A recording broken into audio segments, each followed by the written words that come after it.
The Israelite exile in Babylon lasted 70 years. Far from their temple and homeland, they fashioned a culture of scholarship, logic, philosophy, and prayer that had been passed down through the ages as an oral tradition.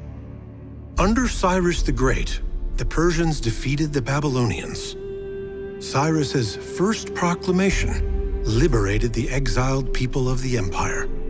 The Israelites were free to finally return to their homeland. Under Cyrus, life improved and most Israelites stayed. But those Jews who returned carried with them the sacred vessels of the temple. Restoration could begin. The new temple structure was humble compared to the opulent splendor of Solomon's temple, and they faced many obstacles. The next Persian king, Darius, was born to a Jewish woman. He gave his support and generous funding to the reconstruction.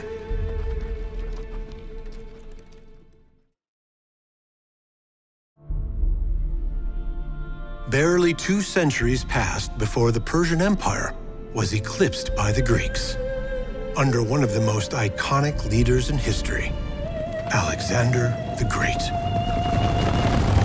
Simon, the high priest, gathered the council, for Alexander was marching through Israel.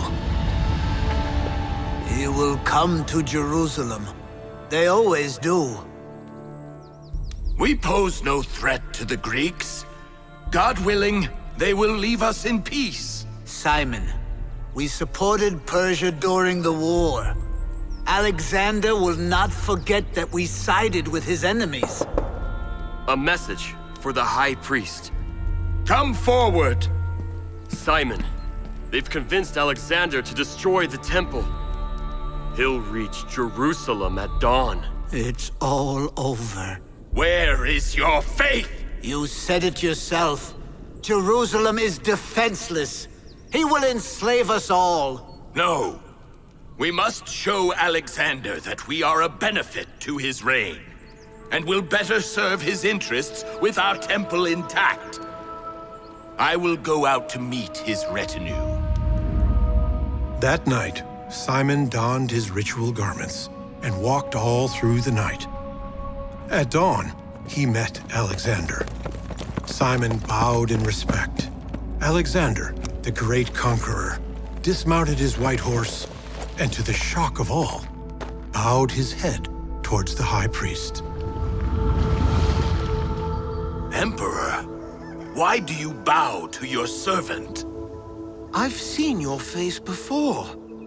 You've appeared to me in dreams, promised me to victory in all my battles. Is this sorcery? It is the force of Hebrew prayer. Emperor, is it true that stargazers have misled you into destroying the temple? The very temple in which prayers are offered for your victory! Why would you pray for a foreign conqueror? Because of the ancient blessing between our ancestors. After the Great Flood, Noah blessed your forefather Japheth, that God would be beautiful to him, and that his children would dwell in the tents of our forefather, Shem, the founder of our beloved Jerusalem.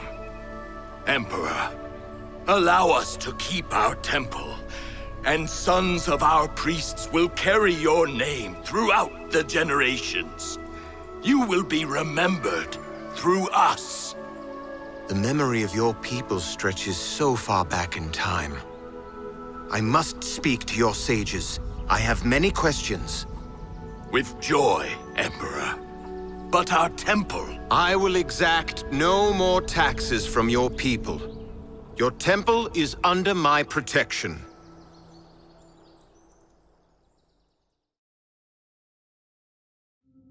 The two cultures met with curiosity and interest. But as the logic of Greek leadership dominated in Jerusalem, some of the spiritual temple priests became corrupted. Those who held to the ancient traditions looked on in ire as the echelons of Jewish society began to fragment. The Greek Empire dissolved, but the Greek ruler Antiochus, whose rule extended over Syria, invaded and plundered Egypt. In order to cement his rule over the region, he would press to take control of Judea. Jerusalem was taken by force, and the regions of Judea came under Antiochus's totalitarian control. Bring me the priest, alive! Yes, Commander. Mattathias, is it? Sit down. I've sent for wine. You expect me to drink with you while your soldiers plunder my village and take innocent lives? I expect you to do as you're commanded. Why am I here? What do you want with me? We want no more death than is necessary. But in order to achieve that goal, we require absolute subservience from your people. We pay our taxes and have never rebelled against your rule. You misunderstand me. The great Antiochus Epiphanes has a vision of an empire united in worship to the true gods. As we speak, the people of Jerusalem make sacrifices to the Supreme One, Zeus, and those who refuse are put to death. The great emperors have always understood that it is futile to force strange worship on its people. Our traditions hail from a time beyond memory. We will protect them with our lives. Then Judea will be strewn with corpses, and your fields will flow with blood. We have slaughtered 80,000 in Jerusalem alone. For the sake of your people, make a public sacrifice to Zeus. They will follow your example, and their lives will be spared. I'm afraid you have little choice in the matter. The people were herded to sacrificial fires to witness the burning of their sacred books and texts. A statue of Zeus, the god of thunder, loomed over them. Citizens of Judea, submit to the will of Antiochus Epiphanes, God manifested, whose word is divine command, and your lives will be spared. Bring forward the priest. Your own priest comes to make offerings to Zeus. Mattathias, take the lamb to the altar. Guide your people along the path of true worship. Give me a blade. I will make an offering, but it must have a clean death. Give him your sword. Yes, Commander. Let it be known that I only do what must be done. I devote this sacrifice to the true God, who reigns supreme above all men and their mad kings. The priest killed the commander! Kill them! Kill them all! Men, whoever is faithful to God, follow me! Mattathias miraculously escaped and fled to the wilderness, where he was joined by the faithful, including his 5 sons, led by the eldest, Judah. No longer will they kill our children, burn our scrolls, pollute our temple. We will tear down their altars and crush their gods. The rebellion tore through the land. Mattathias devoted his life to the cause, hunting down the Greeks and their Hellenist supporters. After his death, his eldest son turned the rebellion into outright war. They now called him Judah Maccabee, Judah the Hammer. Clad in iron armor, the rebels descended upon the Greek army, cutting down their war elephants and driving them into retreat. Judah stormed Jerusalem and recaptured the temple. Halt! Where are your fellow soldiers? What have you done with our priests? My men abandoned their posts. But they had already put your priests to the sword. Take him as prisoner. The Greeks have shed the blood of holy men on our altar, but we will purify what they have profaned. You, bring down the heathen idols. Someone find me a Levite. Levite priests purified and anointed the temple. The holy menorah, a 7-branched lantern carved from solid gold, lit up the temple once again. The Greeks had smashed the sacred oil vessels, leaving a single vial that should only have lasted 1 night.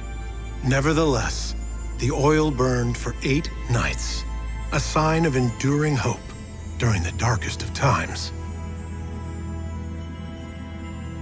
Judah built high walls and strong towers around Jerusalem. Antiochus attempted to retake the city, but Judah's battle-hardened soldiers drove them off once and for all.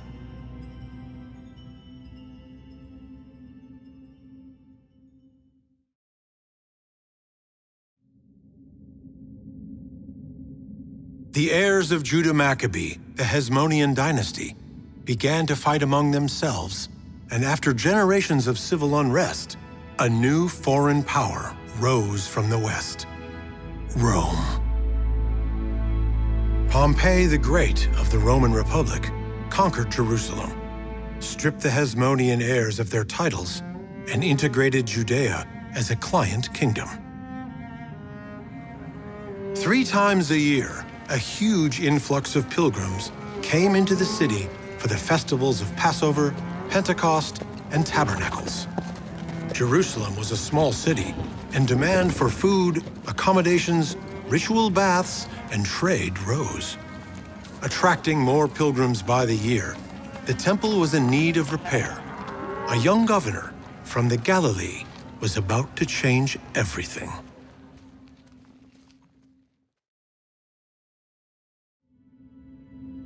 In Rome, Mark Antony and the governor of Galilee stood before the Senate.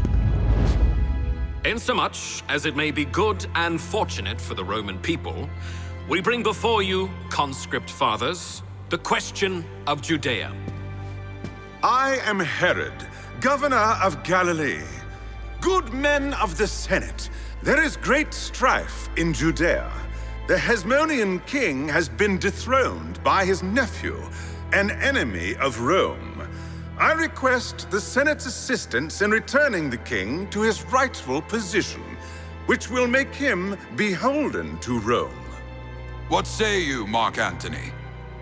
I would remind the Senate that Herod is not only one of the Jewish people, but a loyal friend of Rome, as was his father.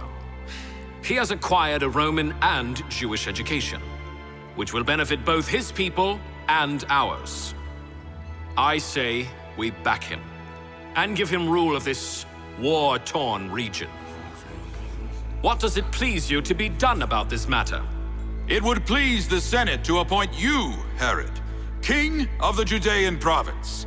We give you what military aid he requires to take the region. Mark Antony crowned Herod king of the Jews and sent him to Jerusalem with a powerful military force. After a 3-year battle, Herod overthrew the Hasmonean ruler and took the throne.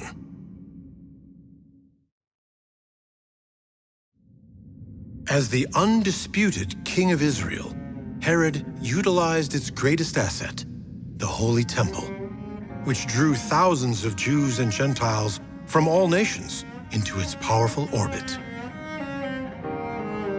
Herod invested heavily in a monumental renovation of the temple, summoning architects and artisans from Greece, Rome, and Egypt, drawing together a workforce of 10,000 men. It would take 20 years to build, but would be his financial and cultural masterpiece.